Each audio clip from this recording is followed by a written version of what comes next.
Good evening and a very warm welcome to First Issues. Along with the energy that accompanies the start of a new year, a lot of effort and attention is being invested into making positive life changes with long-term personal development goals in mind. Having taken your positive frame of mind into consideration, as well as your current openness towards personal development strategies, we thought it the opportune time to discuss a concept called coaching. Our focus tonight is on your career aspirations and how this increasingly popular tool could help you crystallize and realize your ambitions. Enlisting the services of a coach could be what gets you to finally achieve those long-held career resolutions that you recycle each year at this time, having failed to meet them the year before. It can also help those highly driven people maintain or expand the gains they made the year before. In looking to improve our capacities and get to the next level of our career development journey, it is sometimes wise to get professional assistance to either be equipped with different tools and tactics other than our own tried, tested and possibly failed attempts at self-improvement, or enhance the strategies and habits we have discovered to be successful. The professional coaching we speak of this evening is not to be confused with teaching, mentoring, or counseling. Whereas counseling is said to focus on psychological barriers you carry as a result of past experiences, mentoring on future goals with the help of someone with relevant industry experience, coaching is said to focus on current skills, competencies, and ambitions. And unlike a typical teacher-student relationship, where the teacher is the expert with all the answers, a coach looks to guide you to the recognition and ultimate design of your own custom solutions to your own set of challenges. Life coaching, career coaching, and others have become increasingly prominent in recent years. And tonight we seek to understand the practice better with the help of a qualified coach and former coachees. By the end of this program, you should be able to anticipate what the coach and coachee relationship should look like and what you can reasonably expect if you engage the services of a professional coach. It's a hard question when people often ask what is coaching, because in actual fact there is no legal definition for this word coaching, and that can create a bit of a problem because you have everyone out there calling themselves coaches. But even though that's a bit of a weakness for what is coaching, it's also an opportunity because it allows people to develop a coaching practice with a certain amount of freedom. But what it really is a process, a managed process that takes place between two people with the aim of facilitating some sort of change with a learning and development focus. So it's often confused, for example, with mentorship. And people say, well, what's the difference between a coach and a mentor? The difference is when you have a mentor, it's not normally a structured arrangement. And it's normally, mentorship is actually normally used for career development. So a mentor also will stay in the picture for a long period of time. You'll have the same mentor for many, many years, where a coach will come in with a specific objective for normally a very short period of time to work on solving something, a challenge that you may have. A lot of the people that come to coaching often come because they feel stuck. Okay, it's not that there is a specific problem, but they may feel that they're not realizing their potential enough, they're not growing fast enough, or it's a specific area that they want to improve on, and that's how focused the coaching space is. So even though there's no legal definition, the fact that people come to coaches with a specific challenge or problem means that its success rate is pretty quantifiable, or it's easily quantifiable, making a stronger case for it. Absolutely. And you know, when we first spoke about coaching maybe about 20 years ago, when it started to become fashionable in business, there was no real empirical studies that said, does having these very managed process conversations actually result in improved performance or change. But the results are quite staggering now, because in the last 20 years there's been so many studies, and it's became a real area of interest for research. The interesting thing with coaching is the majority of people who come to coaching are already highly functioning individuals. So it's not the problems who come to coaching. It's people who are already doing quite well.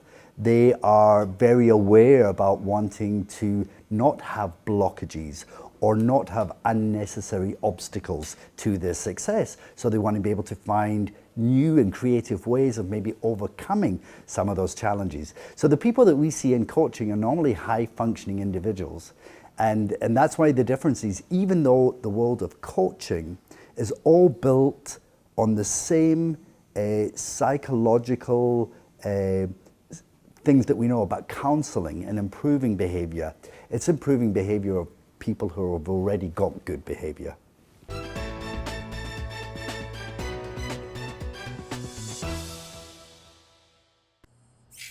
What is the future of help? It's to help people find the great in themselves. The drive, the passion. Help them find their true potential. Help them stretch.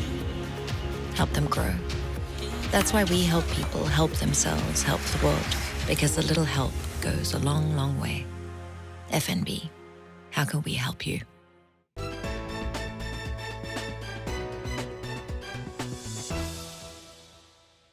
Welcome back to First Issues, as we continue to see whether engaging the services of a professional coach could be the answer to achieving your professional ambitions. How would somebody go about finding a coach? How would the process be different from maybe finding a mentor? And like you said, there's no legal definition. How do you go about verifying credentials and that kind of thing? Great question, because as I mentioned, everyone's calling themselves a coach. So you do want to, if you can go on to loads of directories. For example, in this country, we're still using a lot of coaches out of South Africa.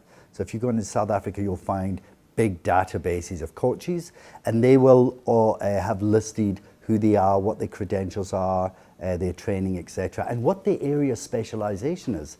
So some people are dealing with specific issues, other people are dealing specifically with leadership type coaching. So you want to be able to look at those sort of things and find a coach that will match with you and have credentials that you're satisfied. So you might want someone who's got a master's degree in coaching, or has at least done a certification course that's at least a year long, as opposed to someone who's been on a 2-day training program and is then calling themselves coaching. In Botswana, there's quite a few coaches around. I don't think there's one central database yet, but I think if you Google coaches, you're likely to find some things. How do you select them? As an individual, that's the way. Organizations tend to do it quite differently. So you'll get companies who maybe want 10 of their managers to be coached, and they will then bring in 5 different coaches. And each person will get a chance to talk to the coaches and at least be able to see if there's some sort of relationship or some sort of vibe between them. And if there's a rapport, then they'll probably choose that coach, because that's a very important part of when coaching is successful. If you feel that you have rapport with your coach, you'll probably do better. And it's the same in counseling or therapy. If you don't like your counselor, you're not going to improve. If you don't like your coach, you're probably not going to change. So the choosing and the selecting is really vital. So it does sound like a pretty personal decision, case by case. Very much so. And I think the wonderful thing about the coaching profession is you can normally find coaches who will give you the first session free, or at least a 15-minute counseling session, so that you can get a little bit feeling of their flair, and that allows you to be able to say, do I want to buy this product or not buy this product, as opposed to jumping into a 6 months relationship with someone you don't even want to work with. Speaking of people's or coaches' different styles of instruction, does this mean there is no standard formula? What can somebody expect when signing up for coaching? What kind of relationship between a coach and somebody who's looking for this type of assistance? I think very early on in the exploratory meeting, when you're looking for a coach and a coach is chatting to you, one of the first things they should be telling you is what their style is and what coaching would be like for them. Because there's different schools of thought and there's different approaches. So some people will use a very structured model of saying that we're always going to identify a goal for the session, we're always going to look at what's going on at the moment, then we're going to explore opportunities. So that's very structured. You'll get other types of coaches that are purely putting the responsibility for the structure onto the coachee. Now that might suit you, it might not suit other people. So how they're going to do it and what they believe in, you will explore. But there are some underlying principles that all coaches should be adhering to, and it's almost like part of the rules and ethics in coaching. One of those things, for example, is that we believe that people are their best subject matter experts. In other words, you, Nametso, will know more about you than I as the coach will ever know about you. And what my role is to allow you to explore those answers to Nametso's problems, not for me to tell you what the answers are to Nametso's problems. And I think that's another distinguishing fact between maybe coaching and mentoring. In coaching, there is never advice given. And I find a lot of people who come to me and say, I want coaching because I want you to tell me where I'm going. And we go, whoa, whoa, whoa. No. That's not what we will be doing here. What the coach will be doing will be creating some sort of structure, okay, but not putting in their ideas, but allowing you to contribute and populate that space. So it's giving structure for you to be able to work out what are the answers for you. So it's very empowering from that point of view. So for you, one of the measures of success would be whether somebody has a better understanding of themselves, whether... Great question. That could be an indicator, but in coaching, we're looking for results. Okay. So you don't come to understand better. Understanding better is a journey that takes you to get better results. The key thing about coaching is that it's learning and development orientated. So one of the things that we'll be saying in coaching is, what do you want to achieve? Okay? If you want to achieve a better understanding, well, why would you want a better understanding? So you want to be able to say, how will we know when the coaching has been successful? What will success look like for you then? And that might be, well, I'm getting a promotion, or at work, the bosses have started to see me as not being aggressive and hostile, but they're seeing me as someone who's cooperative and I'm not taking things so personally anymore. So these are the things we want to work with. And then how will we know when we're there? So you can't do the job as a coach well unless you know the objective that you want at the end of it. And it's also not very good for the coaching journey if you're sort of going, I just want to better understand. We want to be able to concretize it. Very early on in our conversation, you said it's not typically people with the most problems who seek out coaching. It's people who are already highly functioning and highly effective. What does this mean? Who should seek out coaching, and at what level or stage in your career? Really, at any stage in your career, coaching is good, because coaching will be pitched at the level that you're comfortable at, because you're actually the one who's creating the agenda. You're the one who's seeking the solutions. So the coach is just helping you at whatever age. I certainly think that it's very appealing the higher up the organizational ladder you go, and that is because the world of work starts to become very unfamiliar and very complicated.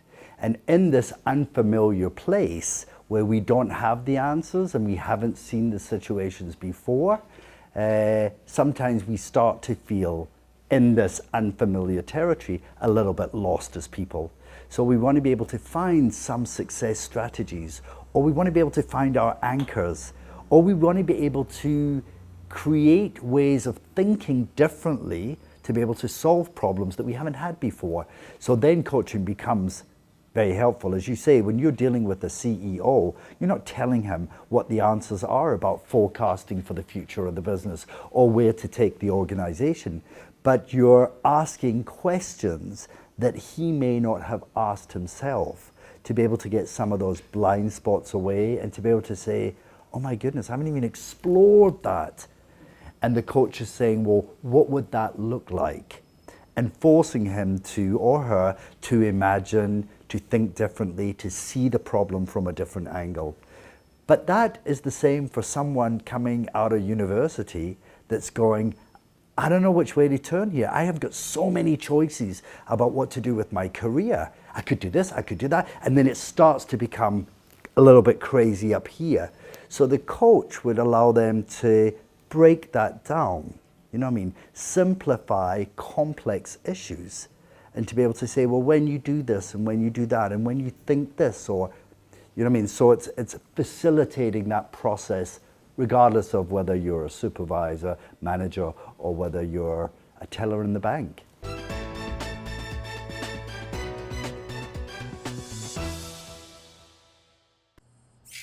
What is the future of help? It's to help people find the great in themselves. The drive, the passion. Help them find their true potential. Help them stretch. Help them grow. That's why we help people help themselves, help the world. Because a little help goes a long, long way. FNB, how can we help you?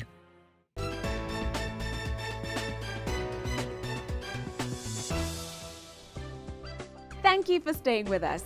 We conclude tonight's discussion on coaching by hearing the testimonies of some professionals who have undergone this process.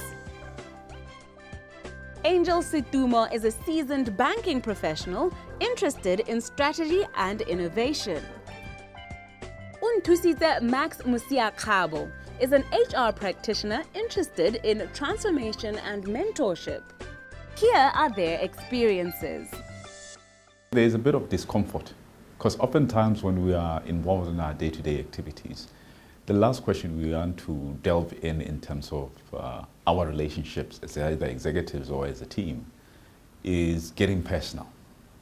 So the coaching allows us to be open in a safe environment to engage, and also just by opening up it offers us an insight or a deeper appreciation of who you are working with, and also some of the fears that each bring to the table, and also some of the aspirations that they would like to achieve while they are part of a team.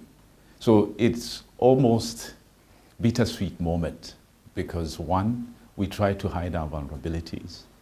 Two, it also now puts us in good light in saying it's safe to share those insights purely because they provide a building, foundation to say, look, for you to start performing, you need to take care of some of these issues that are the softer issues and make them known to the team.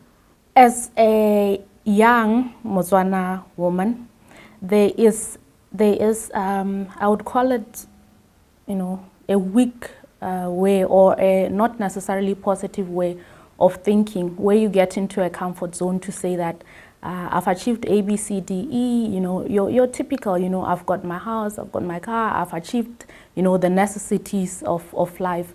But, to surpass that, it takes far much more. You have to dream even higher, you have to set a new goals and new achievements to be able to go through.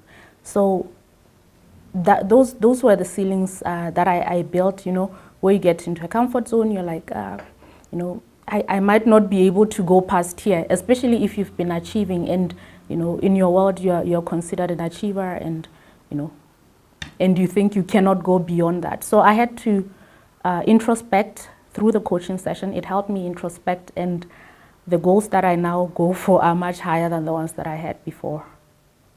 The role of a coachee, if I may say that, is actually knowing that almost 75 to 80% is actually your involvement and commitment in executing some of the short assignments that you are given, and also working on those as regularly as you possibly can based on the timelines that you are with in a coaching relationship.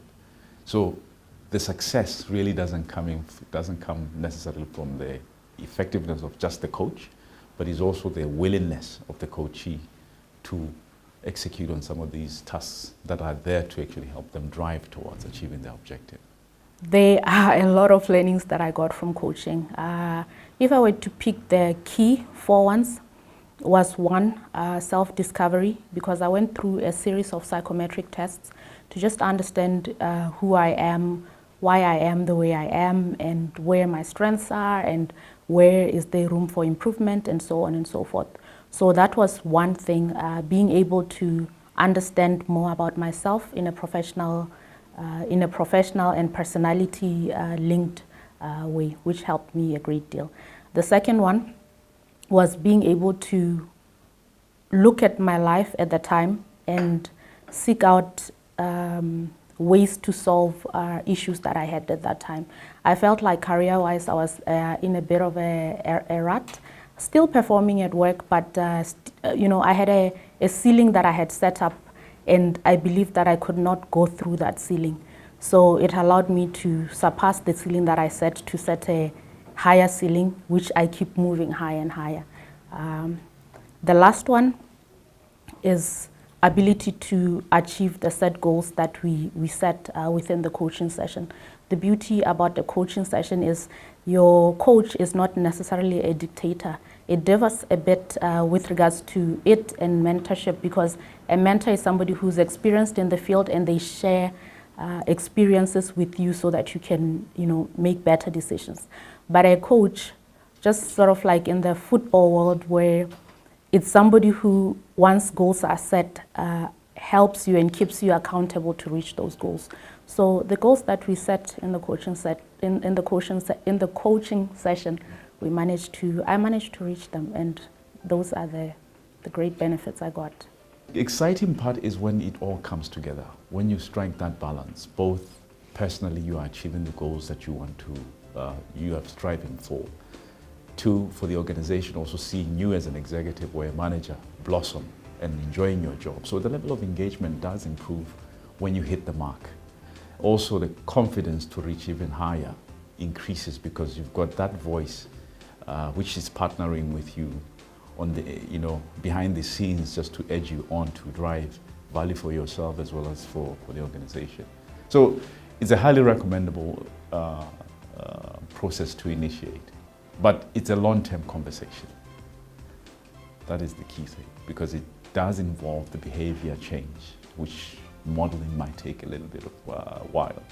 And also it's challenging in the sense that the chemistry between a coach and a coachee takes time to develop. So those are some of the key benefits that you derive once you start with the journey.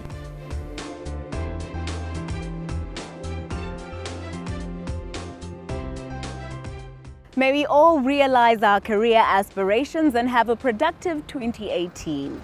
With that, it is good night from me, Namizo Samakula, and the First Issues team.